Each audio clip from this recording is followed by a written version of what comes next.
These are my good friends Noah Green and Jordan Worth, and together we are Everyman BJJ. So every Sunday at um, 1:30 p.m. Eastern Standard Time, 4:30 p.m. 4:30 p.m. Right? Yeah, well, today I set it to quarter till, so it's I'm sorry, it's 1:30 p.m. Pacific Standard Time, 4:30 p.m. Eastern Standard Time. For those of you in Manhattan, like Noah. And today I just have a feeling that we are going to talk about coronavirus. It's the biggest. It's the whole world is distracted. Can't help but be on your mind. And of course, a lot of fight academies canceled. UFC Brazil, no audience, right, except for the UFC staff, pretty much, and the coaches and the fighters. So it's extending. None of us knows what it's going to mean for. I mean, of course, we got NBA's canceling at least part of their season. NCAA basketball tournament's been canceled. NCAA wrestling, on and on and on. We haven't seen something like this. Maybe a lot of us in our lifetime. So I guess I'll bounce it over to you guys. I almost don't want to weigh in. I think everybody knows where I am. I'm just off in this corner. I'm just sort of a misfit and an outcast when it comes to this. I'm big into personal responsibility and accountability. I believe that people, just like you take responsibility for cutting your lawn and taking care of your car and paying your bills and whatever else, I just think that personal health is a responsibility. I think it's sad how few people actually do take care of themselves. I think that has that tremendously weakens the immune system. And now, because we've already had before this virus, we've had a nation of sick people, obese people, chronically sick people, autism, heart disease, cancer, Parkinson's, Alzheimer's, through the roof. And now we throw a virus in the wrench because we just have a bunch of sick people. That's the real epidemic to me. And now we have, just more and more restrictions. And you have people on sort of, I guess you might call it almost like a home lockdown in some countries, and government telling people what to do, and maybe even mandatory vaccines coming down the pike. Who knows? So anyway, it's just, to me, it's very unfortunate. It's sad, and right now it's a very weak threshold for me personally. In other words, I'm not saying there's not time for government to do something. I'm just saying the question is, at what point? What's that threshold? I don't think we're anywhere near that threshold. I think it's dangerous, very dangerous for civil liberties. If you look at all the precedents that we're setting, the direction we're going in, I'm not a big fan of it, but I'll turn it over to you. Noah, I guess, how's everything been for you in Manhattan, and how are you mentally digesting all this? yeah. So let's say that I'm in bottom side control, and you're holding me down, Jordan. And what I can say is, what can I do from here? Can I wiggle my pinky? Can I shrimp it an inch? So I think just take a step back and say, what can you do from where you are right now? Feel your toes touching the floor or inside of your shoe, and make connection back to reality, which is, what can you do with your time right now? I've been spending my time studying Python, which is a programming language, through Coursera.org, and making good use of my time.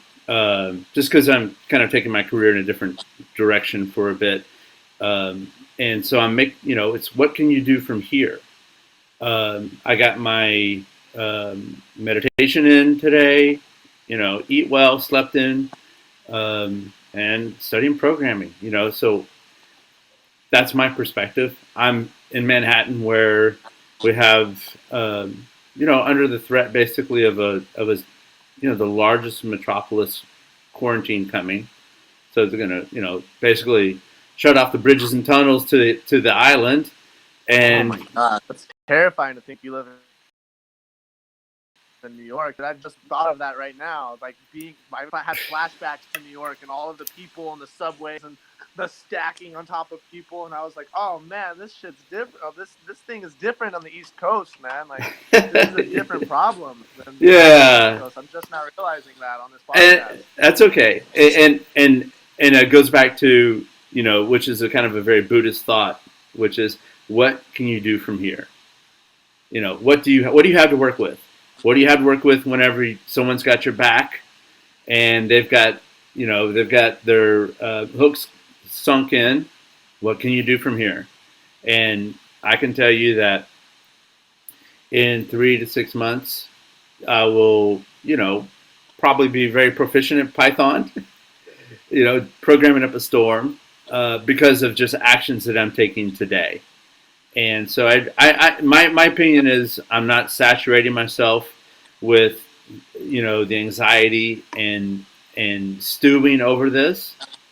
Wash my hands and hydrate, get plenty of sleep, do, as I said, make connection to the ground yourself, and ask yourself, what can I do from here?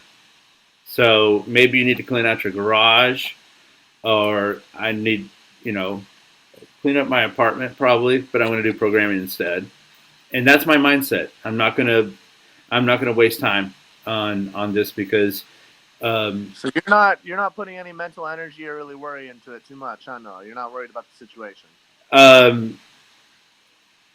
Probably even less so than most people, because it just, you have this. I'm at the point where I have this confidence about how things go. I grew up in East Texas where we didn't have electricity, we didn't have running water. I grew up in the country, and we went through hurricanes, we went through really hard times, and I don't think this is a hard time. I just don't see it. If you're down in Houston, you go through a couple of hurricanes. This is mild. So that's my impression. I've never been through anything like that, like natural disasters on that scale, like hurricanes and stuff like that. So I have not seen what happens personally in times like that. But all I know is I'm born and raised in Henderson. The entire time I've been living, I have never seen this. I have never seen anything like this, dude. I went to the store.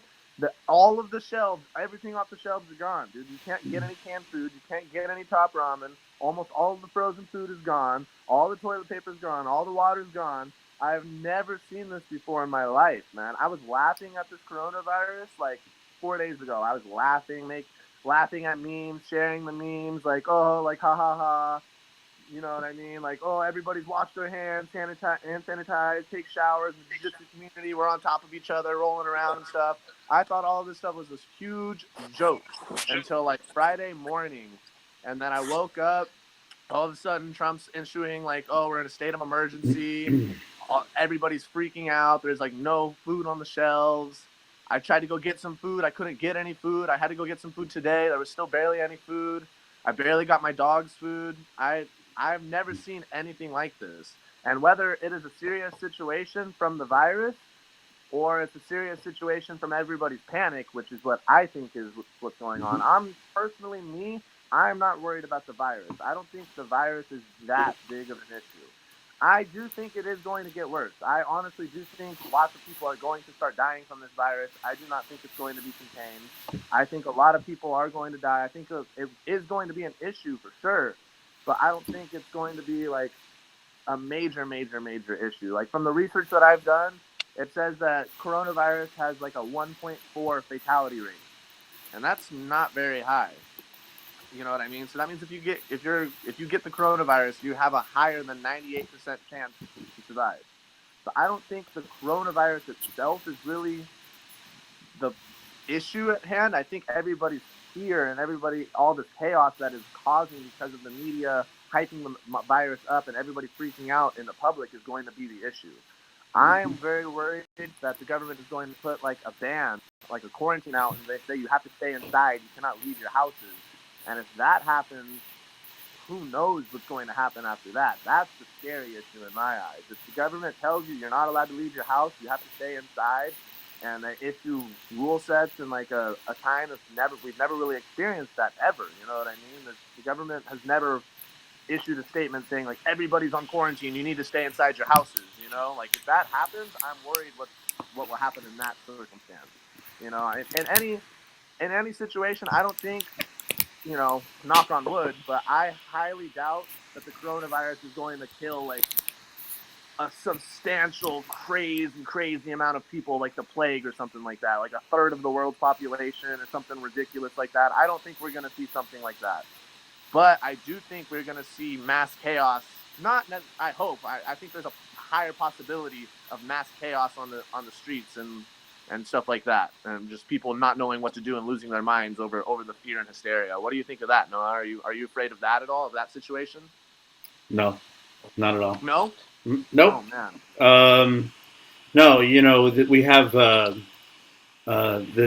National Guard is, you know, a military entity that basically, you know, with the declaration of a national emergency, that activates the National Guard, and Yes,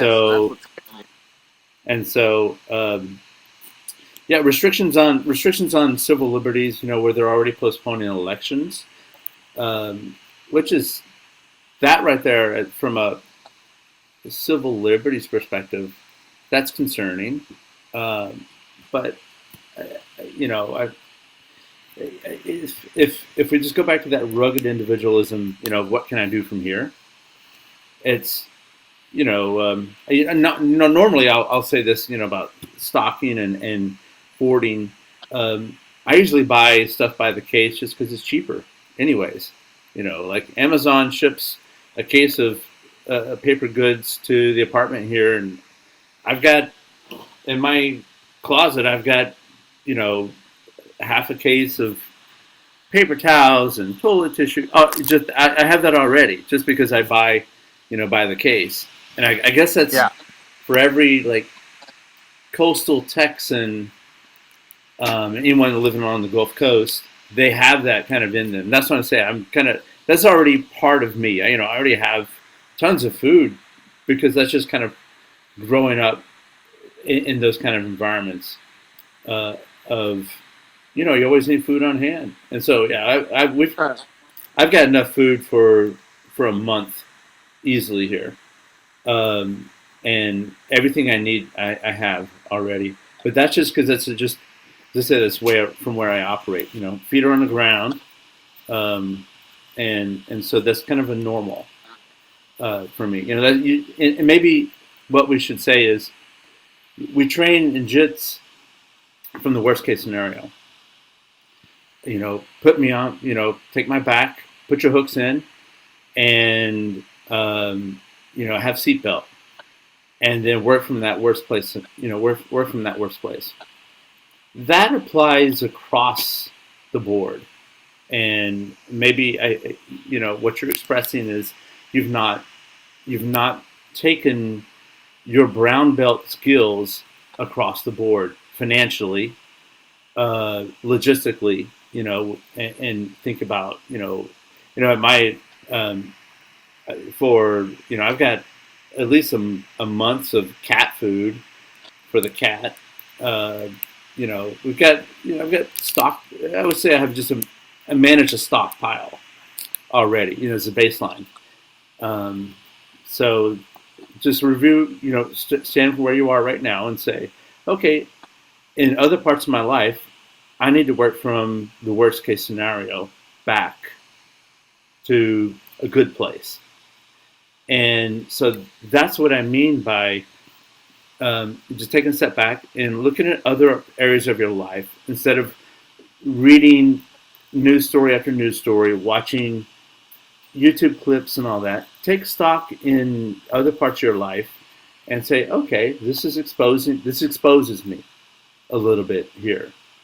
You know, this exposes me. That's what I'm doing. Like for my career, you know, since I'm more senior now, it takes me longer to find a role.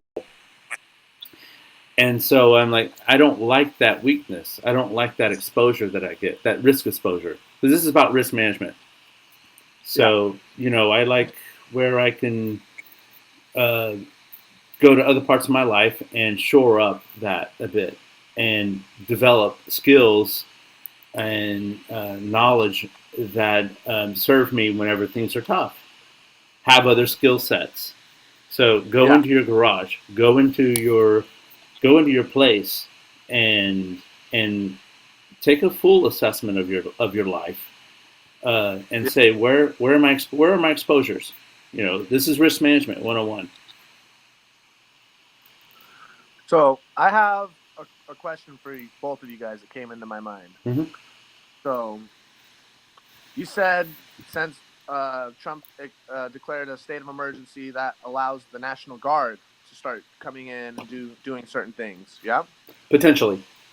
potentially, yes. So in my eyes, that is not a good thing. I do not want the National Guard or any sort of military power or involvement at all. In my eyes, that is terrifying to me. That is horrifying to me because I am terrified of the government. Me personally, I do not think the government has our best interests at heart. I'm a very big conspiracy theorist. I am really anti-government. I am really, really against the government putting military into power.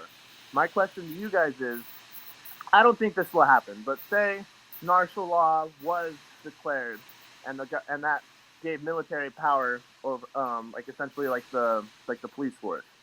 Do you think that they would keep us safe, or do you think that would cause a lot of issues? Do you think that would be?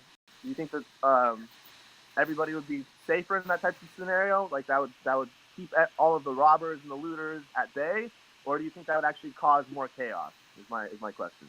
Hypothetical scenario.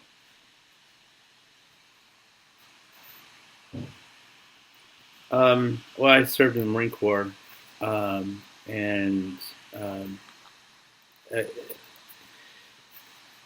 you know, first off, the National Guard has the weakest level of training there is, Yeah. relative, and so I, the purpose of the National Guard is to protect the home, inbound. It's similar to the nature of what the Coast Guard does. The Coast Guard protects the national assets, Yeah. and police forces. If you read what the responsibilities of the police force are, nowhere does it say that a police officer is there to uh, be your personal bodyguard. So, nor does the federal government ever say we're here to be your personal bodyguard. Yeah.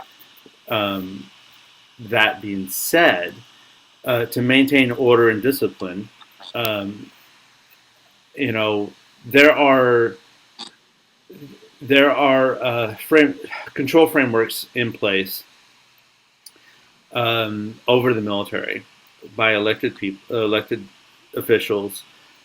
The military answers um, to elected officials. But let's take a step back.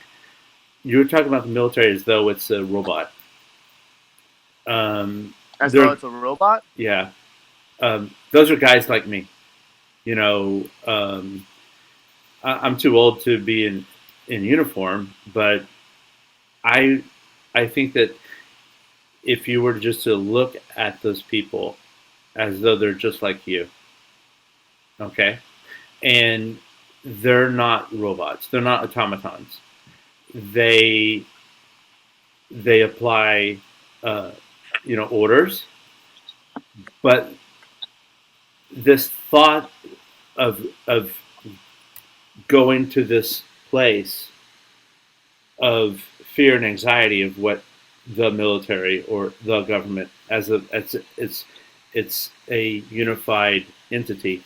These are all fellow Americans who more likely than not are your neighbors and guys that you train at the academy. And so they're fellow American citizens, they're fellow Nevadans, they're fellow, you say, Hendersonians. They're people just like you. Huh? I said Hendertuckians. Hendertuckians, just like, oh yeah, definitely guys on your street, are National Guard members. They're your neighbors. So they may be under orders to do things, but they're going to do them with judgment. They're going to do them I as your neighbor. So I I don't also know wasn't where that saying fear is, necessarily. because I served in the military, and I would tell you that I would not do anything to harm a fellow citizen, and I don't think I that's where wasn't they are. necessarily.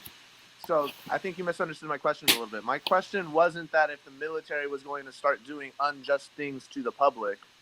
That wasn't my question. I wasn't necessarily saying the military or the National Guard is going to start doing like necessarily bad things to the public.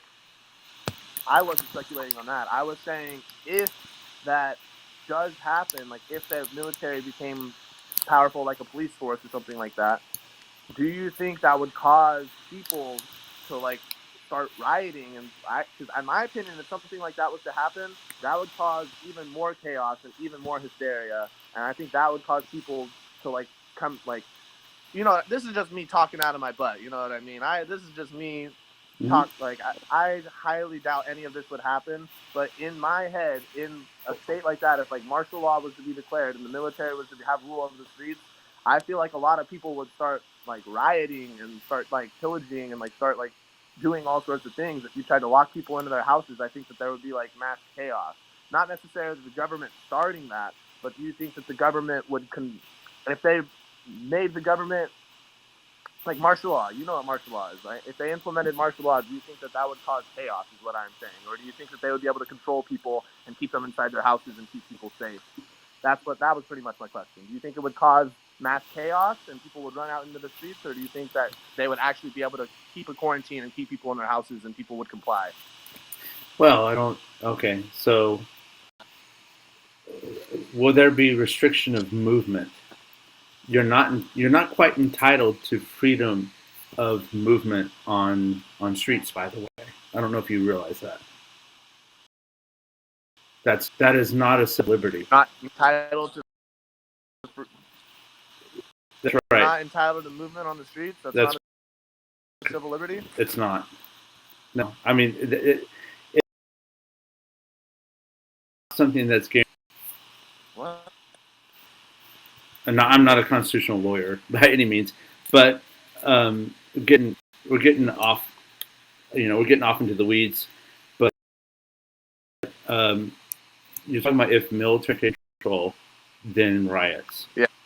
So if this is a condition. You're saying if there's martial law declared, then there will be riots. That's what I think. That's Okay. what I'm scared of. That is my fear. Look at Hurricane Harvey. Look at Hurricane Harvey and its aftermath in Houston. And, there's, in Texas, an armed citizen keeps other citizens safe. I think that there's more. I think there's more people like. There's not going to be this like rioting. Riot for what? What? You can't go down the street to do what? Because Taco Bell's closed. I don't. You're locked in your house, man. That's scary. Go into your yard. You got a backyard. You got a front yard. Walk along your street. No one's going to restrict your movement that way. I don't see the need for that. I think that the concern. That's what I'm hoping. I don't think that'll happen either. I really don't think it'll happen. I hope it doesn't. The distancing thing is more so. Businesses are going to retract. They're going to pull back, and so you're going to have fewer opportunities for congregation, and that will slow the spread of a contagious disease, of a contagious virus. Okay. This just popped up in my head too because I want to hear Frank's voice. Frank's not saying much. And I got a question for Frank too, and this is also going to bring the podcast back to a BJJ standpoint as well. So Frank, jiu-jitsu gyms are closing, man. Drysdale's is closing down for at least a little bit. My buddy Mike told me. open mat stopped its. I mean, 10th Planet stopped its open mat first time in its entire history. I am actually training tonight with a invite only open mat. I'm still doing my open mat. What's your thoughts and opinions on people canceling their membership and putting their memberships on hold for their gyms? Should people keep their membership on and keep paying to their gym to be loyal, even though in this time of hardship, or should people are people putting their memberships on hold justified? And do you think that that's understandable in this time? What do you think? What's your thoughts and opinions on that?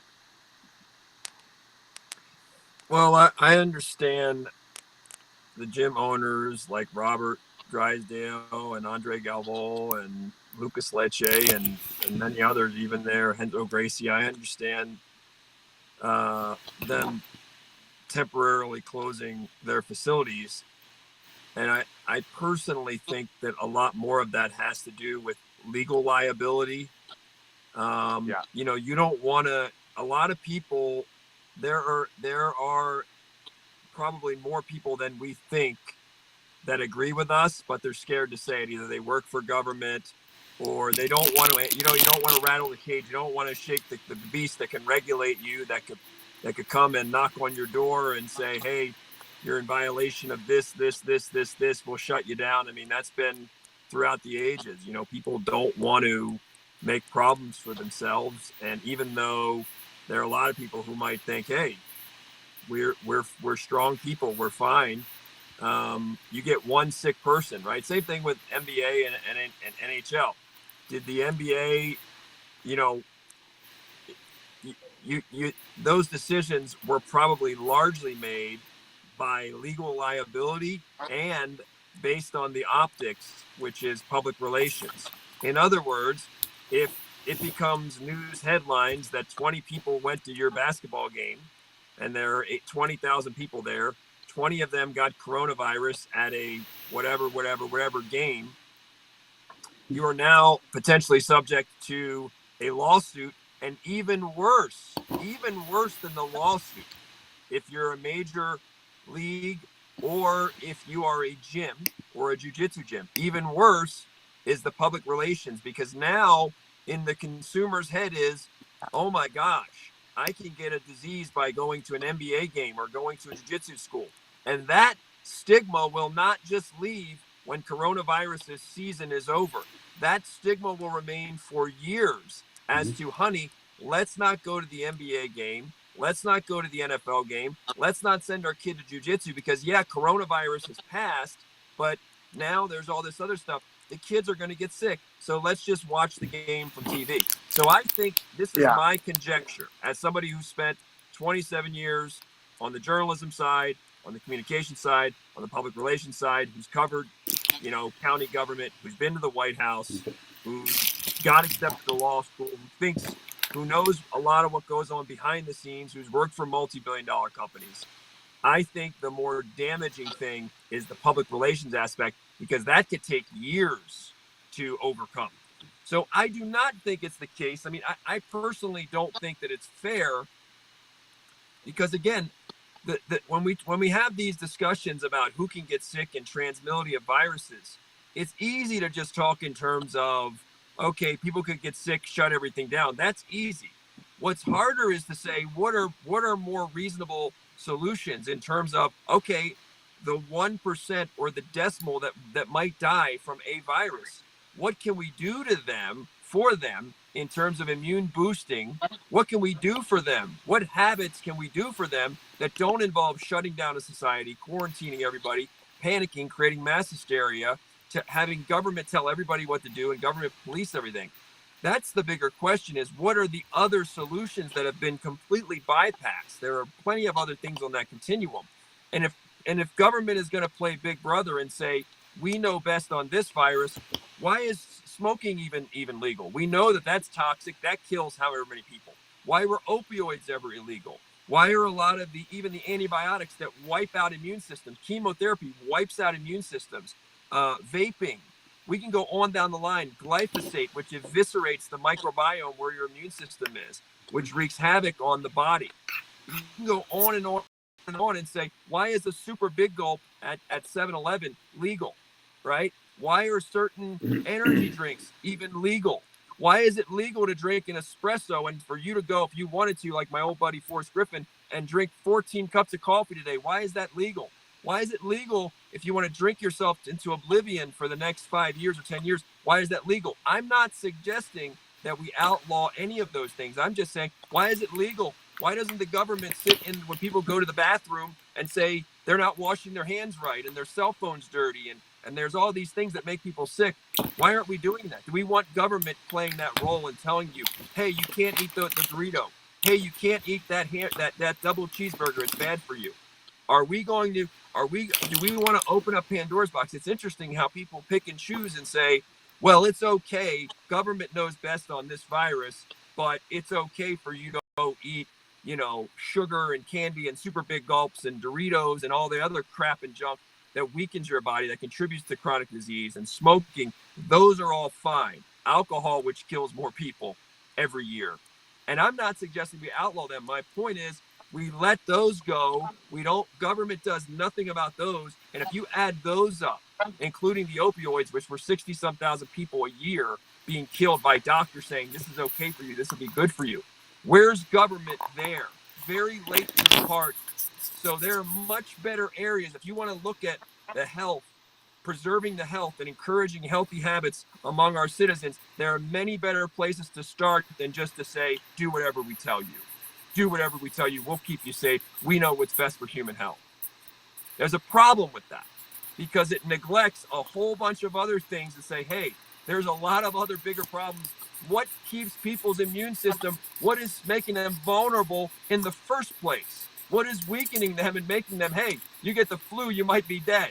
Well, how does that happen? What contributes to that? What eviscerates immune systems? Let's have that conversation. They don't like that conversation because that talks about their friends that are selling the cigarettes, that were selling the opioids, that are selling the vaping, that are selling all this junk, that are selling the super big gulps, right? That are selling the donuts that are just crap and gook in the body, that are weakening people so that now when a virus comes along, yes, it could kill them.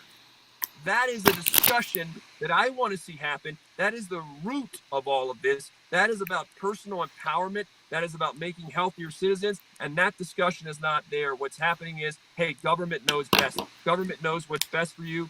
And so all of you gyms, everybody, NBA, you better buy in or else you're going to rattle our cage and we'll bring the wrath of big government down on you. And I'm not anti-government, by the way. One final thing. I am not anti-government. I am pro-government. Democratic societies need government. We need the services that government provides. I've covered county, city government. I've covered state legislatures. I've met many good people from Homeland Security, from FBI, many great police officers, firefighters, on and on and on, IRS agents. So I've met a lot of good people. There are a lot of good people in government. But that does not mean that government is always right. That does not mean that big government is a good thing. It is a dangerous thing when you let government get too big and they can just come in knee-jerk and just start saying whatever we say. Whatever we say. And if it doesn't make sense, if it's not a good idea, it's just whatever we say. There is a big problem. There is a line. There's always boundaries. There are always lines. And things like this, to me, cross the line because there are much better solutions as what I was mentioning to you guys earlier. That's really the crux of how I see it. Are you registered to vote where you live? I am registered to vote. I do not vote. I have worked on gubernatorial campaigns. Okay. Jordan, are you registered to vote? No. And I don't see that as a solution to this in any way. No, that's not a solution. We live in a two candidates. I got both of them in my back pocket. Pick one. We live in a representational government, and if so I'm rich and powerful, I've got both of them in my back. And I am represented by the Electoral College, who does my voting for me. Sure. So that's the framework you live in, and as I said, the executive branch of the government on down to the local government are they're made of people just like you and I, and so there's also a sense of you're dealing with a machine here, And I'm not one to be a favor of massive government, and definitely, as a born Texan, that's a big indicator right there of my mindset of things. And so this, all this discussion, if we could just drill it back to, what can you do from here? One final thing to that, Noah. If that's your threshold, right? If that's your threshold for, hey, government knows best, let government do whatever it wants to do. They said that there's lives on the line. There's a pandemic. If that's your threshold, it is Pandora's box. It is a can of worms, because you could use that for everything. You could use that to justify everything. You could just create, every time there's anything, hey, we know how dangerous this is. You better do this, whatever. It's just, that's super dangerous. That logic, you could use that logic for that, just for so many things, to justify government taking more and more and more and more territory and taking more and more civil liberties. You're just, it's a slippery slope. So And I'm just saying, what are you proposing to do in face of a pandemic, which is, causing a lot of anxiety? And you know what a so bigger are you pandemic suggesting, is? Noah, what are you really suggesting quick, for action today? I think you should go research the statistics on how many people have chronic diabetes, how many kids have autism, how many people have Alzheimer's, how many people have Parkinson's, how many people die of heart disease, how many people are infertile, how many people are addicted to opioids, and add up that pandemic. How many people are alcoholics, and how many people are drug addicted in our country, and add up that pandemic. That makes this look like somebody crapping in your front lawn, and you got a dumpster fire next to the house. No, the library's closed. Next to the house, and you got somebody who crapped in your front lawn, and you're worried about them crapping in your front lawn.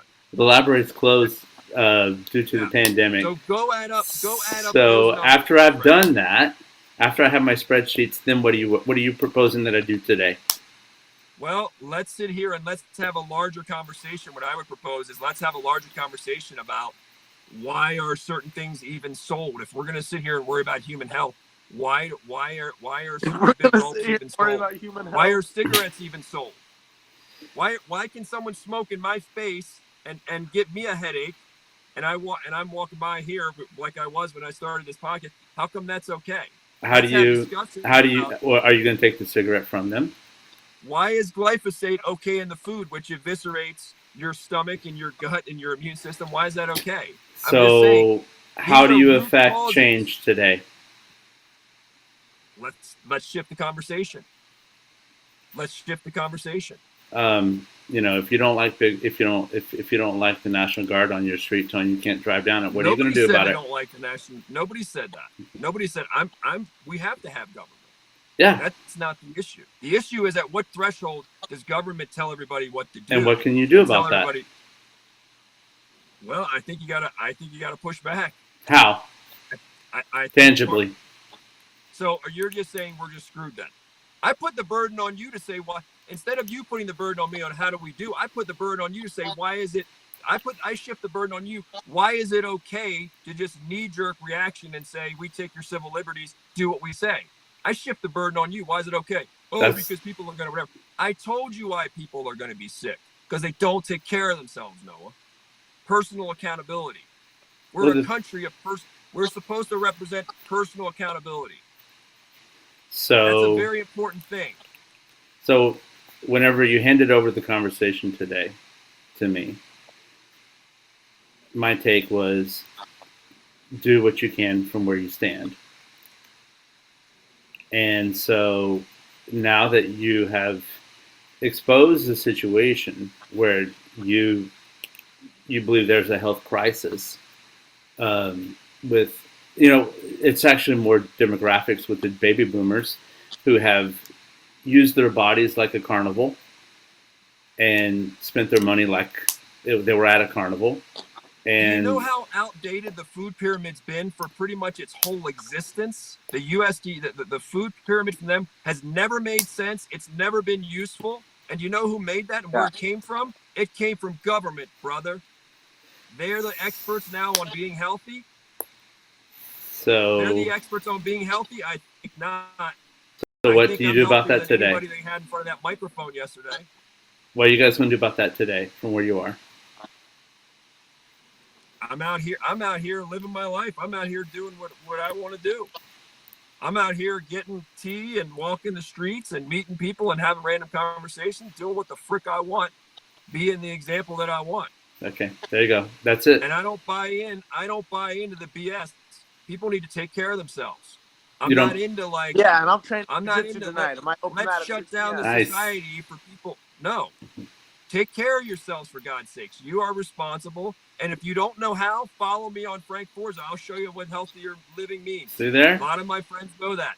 Follow that. Shameless plug. Probably best thing some of you can do if you're not living right. If you learn 10% of what I do, you'll probably be 100% healthier. So yes, follow people That like me slogan's who've killer, gone down Frank. the rabbit hole and know. Oof. So there we have it. You You know, see people where want a magic pill. People Mhm. want a magic pill. I don't believe in magic pills. I believe you earn it. I believe you adopt good habits. I believe you take responsibility for your life. I believe you empower yourself. You don't wait for government to give you or give it to you. Okay. This is not a situation for that. So there's a spectrum of situations, and Frank, I think that what you're touching upon and what your platform that you have is in large part for those who where you can affect change on your from where you stand. You know, I have a former colleague who is undergoing repeated and extensive chemotherapy, and I can, Which this is, wipes out the immune system, by the and way. so Wipes it out completely. Unfortunately for her, she's young and now not healthy. She has two small children. It's tough though. It's tough to see. It's tough to watch, and I'm hoping that things change. Part of that big machinery that we have for advancing the genome, there's a lot of people who are asking for massive reinvestment into federal dollars going into investing in more research than ever before, because we've just strangled our ability to do federal level, national level research. China puts up. You're putting everything on government again. Noah, you're just like government. No, Please. I'm not. Like, I don't think no. you're listening to me. Let's listen to people. Yeah. The solutions are at the people level. I'm saying two things. Are at the people level. They're not at government level. So I'm saying two things. So, now, I think I laid out that, for parts of your health where you can control, where that area that is controllable, and that you can affect change in how you express your genes, and you follow those good steps. Great. There's another part of that where there is. Where we do have to have national directive. And I think that, with I'll give you an example, quantum computing. Quantum computing these are projects that are so large and so complex that it requires national investments. Just like the defense that we have for the country requires a national level of investment. National assets are aircraft carriers. This enables the U.S. to project force out in shores far away from problems coming up right at our front door. So that there's a bit of security policy, but we have to project our force out front, away from our home fronts, to open up that space, to create space. That is just a big, it's just a form of creating space for us. But individuals, unless you're Bezos, cannot really own aircraft carriers or afford them. So there are certain types of large-scale national efforts, like quantum computing. China throws up 10,000 hospital beds at a hospital in 10 days. or rather, 1,000-bed hospital in 10 days in Wuhan. That's something that is a national level strength to do. That's not something that private entities who take all the risk. We squeal and holler whenever we have these people go. If private industry goes out and takes risks. I don't know if you saw that couple bought, I don't know how many thousands of units of hand sanitizer, and then they tried to profit it from it off of on Amazon before they got shut down. Who's got access to that kind of level of production in terms of national emergency? Who's got access to an aircraft carrier? These are things that you're saying. I think that you're making a circular argument because the national emergency was declared by government. It didn't have to be declared. It's a so we can't control.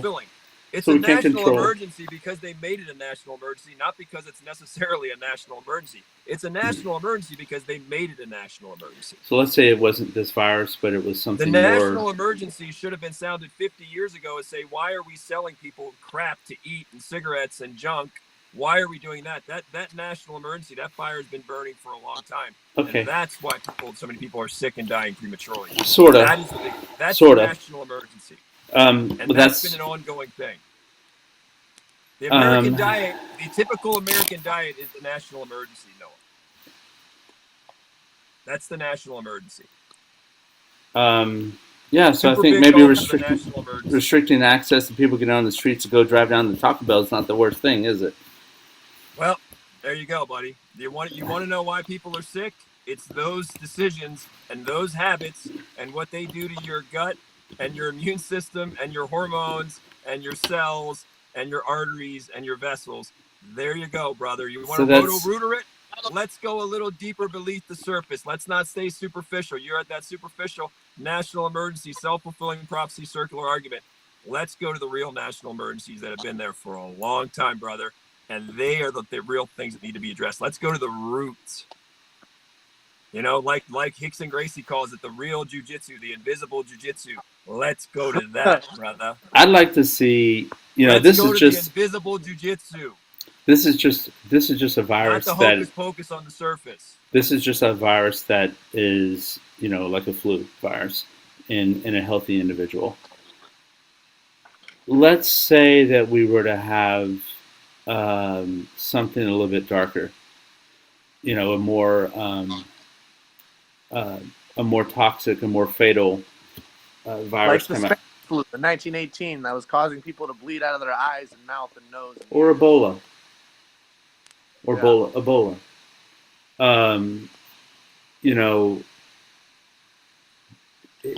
It doesn't matter if you've got the theoretical perfect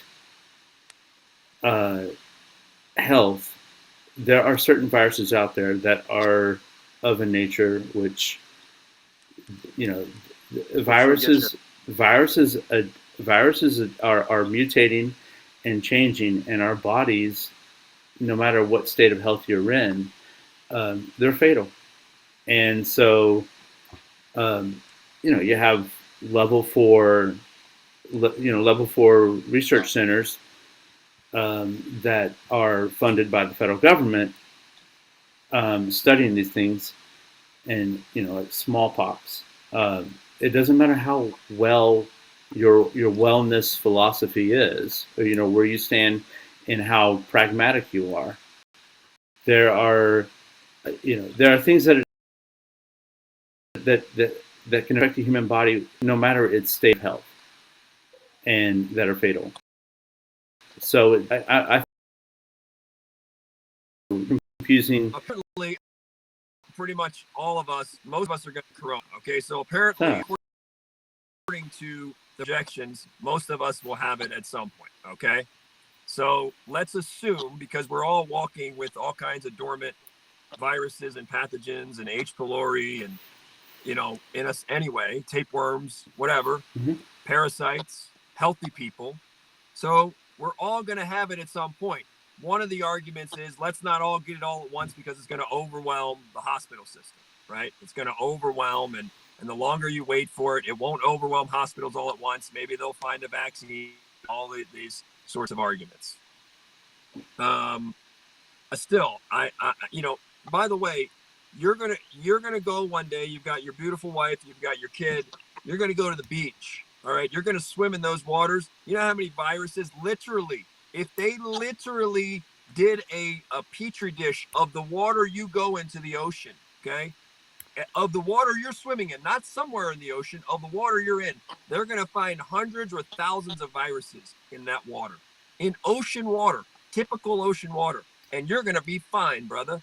Your immune system is a miracle. It's a miracle. It's a miracle that you're even alive with what your immune system battles on a daily basis to keep you alive. It's a miracle. I grew up in the East Texas swamps, so I can talk to you about protozoa and having boils on your body from bad water, swimming in a river, Trinity River, that was effective, and I didn't know at the time, was effectively a sewage dump of Dallas suburbs. Yeah, we could talk about that. I know about that already. I grew up like that. Swimming in those waters in New York. George Carlin used to talk about that. Yeah. Junkie, whatever, still alive, fine. Mm-hmm. Never vaccinated. Come on. The narratives. Listen, by the way, Noah, nobody is saying that there is not a time and a place for government to step up. No one is saying that. I agree with you. There is a time and a place for government absolutely to step up and protect people and take proactive measures. And there are some wonderful things that happen out of government. We need government. We absolutely need government. And there's a time for government intervention. There's a time for government national emergencies. There's no disputing that. It's just what's the threshold and what are the other solutions that are available way before that?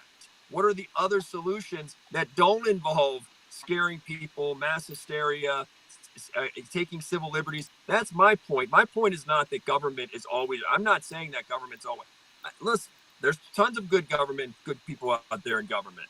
It's just the threshold. This is, to me, is a low threshold for that. That's my point. We've talked before in other podcasts about the spectrum of force, where a police officer, if they're not acclimated to physical violence, a police officer will go to a fatal method to his handgun. In some ways, we're getting an exercise here. You're seeing a national level exercise of, it's basically they're going through, put on the mat, and they're spazzing out. You're seeing a national level. They don't know anything about being healthy, because they don't know anything about actually being healthy. Look at the people they put in front of the microphones at the press conferences. Look at those people and ask yourself, how healthy are these government officials in front of the mic? Just ask yourself, how healthy are they? Just look at them. Oh, yeah. They don't know anything about being healthy, and they're just winging it. Their whole solution to everything is give them a needle, give them a vaccine. That's their solution to everything. Just mandatory vaccine. That's their solution. Just like you're saying with, and God bless the cops out there that are doing great work, and God bless them. But for that rogue Yahoo cop that just rushes to the gun and pulls the gun and makes up the story, right? Just no skill set, no ability to, no verbal judo, no ability to fuse it. It's this. Hey, I got a gun. Let me use it. My gun is the solution to everything. For that rogue cop out there, that's the equivalent here, is that they're like, man, a needle is a solution for everything. Let's just create a vaccine for everything. That's their solution. Instead of roto-rooting and saying, wait, we have a really sick population. We allow a lot of things to happen with our food, a lot of toxicities, a lot of glyphosate, a lot of genetic modification. Can we do more to protect our people so that we have healthier people, they have healthier immune systems, and that a pandemic like this isn't that disastrous for us? That's a long-term, that's a real solution. They could have done it decades ago. They should be doing it. Their solution is just to get on TV, look grim, spread fear, move the stock market, bail their buddies out with the stock market now, 1.5 trillion pumping in there. Some of their buddies capitalized because they knew the market was going to tank anyway. They've capitalized there. They're gonna buy when everybody runs and they sell low. They're gonna buy that up. They're gonna let the stock go up. They're gonna take the 1.5 trillion, split that with their buddies. Come on, this game has been done. when I was in college at University of Maryland 20 some years ago, okay, I was in a political science course. We were talking about, there was a thing called peak oil theory. And they were telling us as college students 20 some years ago, hey, it looks like the world's going to effectively run out of oil. What are we going to do, a world without oil? And we were all sitting there like, what's the world going to do? We're going to run out of oil. What are we going to do? Oil's going to be too inexpensive. How's the world going to run? The world's going to shut down. That's what they were talking about in college. They were saying the same craps. Like, wait, here we are, 2020. There's plenty of oil. There's more oil than we know what to do with. And it's a dirty fuel, but there's more oil than we know what to do with. This stuff, this fear mongering has been going on forever and ever. They just pick new generations to scare the mess out of you and capitalize on it. It's the same dog and pony show, and it gets old. And good people in government. Breaking news, guys, what I want to do. Yeah, I want to encourage good people in government to do something about it. That for them to step up, because there are a lot of good people, and I hope that they rise up and that they'll bring rational solutions and real solutions to this, not this Band-Aid, let's pop a needle in everybody and say that we're making people healthier. I got a new coronavirus update from my mom, guys. My mom works at Lake Mead Christian Academy, which is part of CCSD. It's a school. I don't know if this is a mandate for all of CCSD. I imagine that it is. But my mom works, again, she works at a school, and she told me that the school is closed until next April at least. So school for at least my mom's school, Lake Mead Christian Academy, is closed until next April. They are a private school, so I don't know if that's for all public schools too, but yep. So it looks like there might be. Are they going to pay her? Like are they going to pay your mom? That's the more important question: is what are they doing about the pay for people? I haven't asked her yet. She just texted me right now. I'll ask her as soon as I can. The founder of Whole Foods is under considerable fire today and this weekend because they are relying on other Whole Foods employees who are not sick to donate their vacation and sick time to those employees who are sick, instead of the approach where many other employers are, we got you covered. We don't have to have a bake sale for, essentially for, to cover, that. It's, a lot of this is stepping back in what I said earlier. What can you do from where you are and assess your own life financially? Financial is a good one. Look at your money and look and see where, if your income stopped, what can you do? How are you going to get an income to hold you over and to move forward? How are Money you going doesn't matter at the end of the world, brother. It does when you need to pay the rent and buy beans and rice. So just to come back to more pragmatism, which is what I'm asking for. Look at where you are today. You cannot charge your gas burning car. There you go. Is it getting hot in there? It is, actually. It's roasted, yeah. Yeah. So he's going to start the car up. We all can't drive Teslas, so we can't just plug our gas burning cars in somewhere. You have to pay for gas. That takes money. They don't take crypto. Just be. I'm just saying to be more pragmatic in your approach to things. Can you work on your flexibility right now? You're off the mats. You don't need to, Jordan. I'm not saying you. I do. My shoulders. You need to do terrible. squats. My hips aren't very flexible. You need to do squats. That's what you need to do because you're. I've been doing lots of squats, man. I've been doing. Oh my goodness. Pistol squats. I've been doing squats. I've been getting on my slack line. I can do pistol squats on my slack line. Oh, I'm all about it, no? that's awesome. Mobility, That's awesome. Control, flexibility. That's awesome. Everything, dude. I'm trying to get more flexibility in my career by not being beholden to New York City and being able to work from anywhere, because I just need a laptop and, work out code structures, and I've taken to Amazon Web Services, and I'm learning how to do some server architecture so I can run code in the cloud. But You need to anyways, start doing pistol squats, Noah.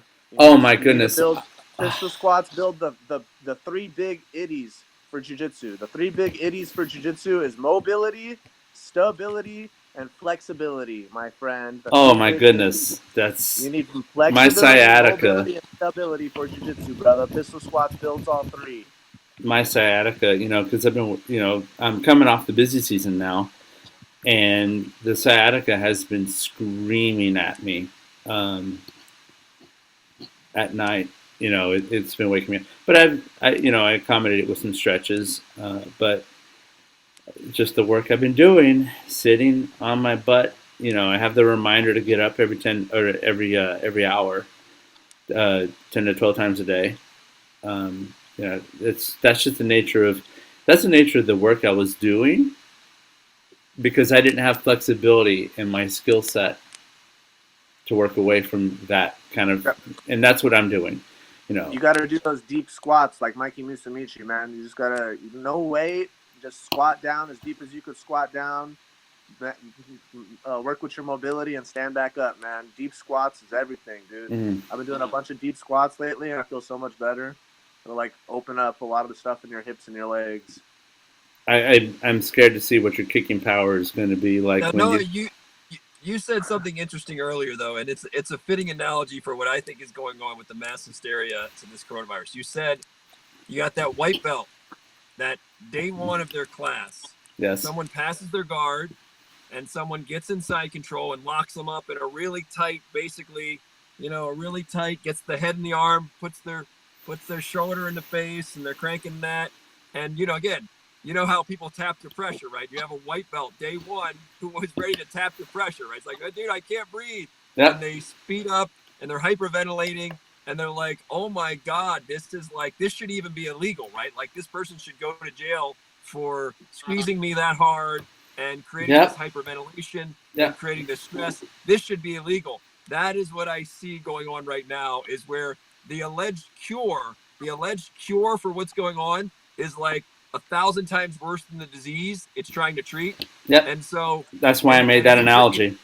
That's exactly why I made that analogy. It's a great analogy, which is it's not to say to the white belt, hey, white belt, it really does suck. The position you're in really does suck. There is a virus out there. It is stronger than a normal flu. It is something to pay attention to. It is a concern, but it ain't the end of the world. And there's a lot you can do to calm your breathing. There's positions you can move yourself in to try and escape. And even if you don't escape, you're going to get the advantage of learning. And so it's a great analogy to say that is what I see in general, is that there is this gross overreaction. There's this gross panic. There's this hyperventilation from people that have never, people are buying milk. People are loading up on milk. And that's going to go bad in a couple weeks. Yeah. I mean, and toilet paper. I mean, come on. Like, this is just it. I mean, I'll say this, and I know that people may say I'm making light of it. You have to make light of it, right? You have to laugh sometimes. You have to stay sane. You have to laugh. There is a lot of funny toilet paper humor out there. I mean, I never thought toilet paper humor would take off like it has. And every day there's 25 really funny things. That's, I had no idea. If you had asked me, like, how you go on, what's it called? The Price is Right, or what? Not The Price is Right. The Family Feud. Family Feud. And if you were to say top 6 things people will do in a crisis, right? The end of the world's coming, and they'll run out and get. I would never have guessed toilet paper would be in the top 10, right? Yeah. Top 15. That's right. Right. But so there is some humor. Listen, I want to say one final thing though. I don't take this light. I was talking the other day to 2 friends. One's 94. One is 100 years old. Sweetheart women. I love older people. I have reverence for them. They do have weaker immune systems in general, even the ones that take care of themselves, right? Things do slow down. Blood flow slows down. So there are absolutely precautions people should take. They should take it seriously. I'm not trying to minimize and say, oh, goodness, whatever. There are things people should do. I'm just saying it's kind of like we're talking about with police. There's a bunch of other things on the continuum we could use, in my opinion. And I'm just talking about, can we have the discussion to say, instead of rushing to the gun, and let's point the gun at everybody in every situation, let's go on a continuum and say, hey, this is a verbal situation, buddy, or there's other things. Yeah, we should look out for our older, our other people we love, dude. Fantastic. Best people in the world to talk to are people 60, 70, 80 years old, 90 years old. Fantastic. So there's a lot we should do. People should be washing their hands, and if you're around a kid or you're around an old person, I'm all for that. But I'm not saying we should have like Jordan saying we're exaggerating, like martial law because of that. Come on. Like, I'm just saying, like, we're not there. And to me, on the continuum, there's just a bunch of other things. So but by the way, I'll leave this to you guys because we're coming down home stretch here. But what's interesting is you guys know how hard it is when you don't get to train jiu-jitsu, right? If you've ever been hurt, you take a week off. A week can feel like 3 months or so. I mean, now the big question is, when is anybody going to be back to training? And people are going to go crazy. That's what I was going to ask you. Yeah. What do you think, Frank? How long do you think it'll take? I think in 4 weeks, 3 to 4 weeks, people will be back on the mats. Mats will be packed again. Noah, what do you think? When do you think? I know Henzo is going to be opening before other people. I don't think he'll do a prolonged. I didn't check the academy's social media account since Friday. I wonder if Henzo's is open. It's closed until Monday, and by the way, my the black belt who awarded me my blue belt.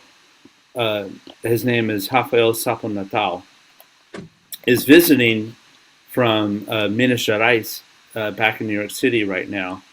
And I've been messaging him, how long are you going to stay? How long are you going to stay?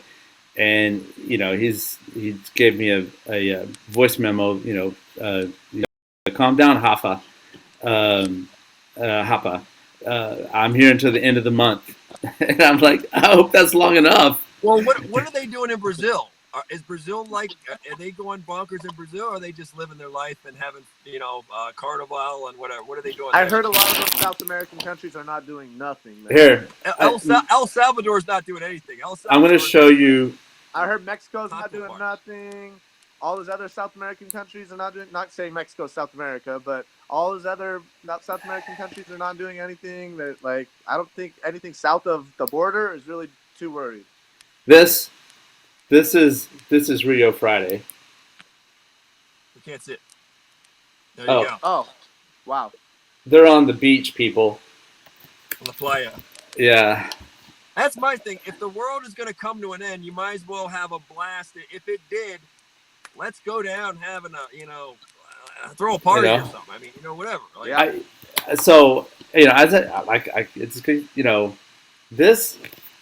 This is more, as a go about your life, ground yourself, put your feet in the sand, live your life.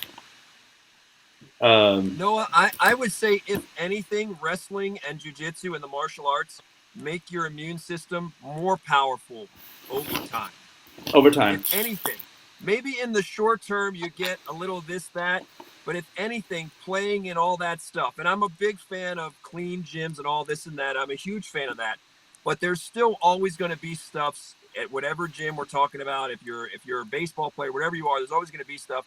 And if anything, the people out there training, your kid, if anything, you're going to have a more powerful and a much more resilient and supercharged immune system, if anything. Yep. Having a social, one of the things I find perfect, and pardon me to interrupt you, Frank. Yep.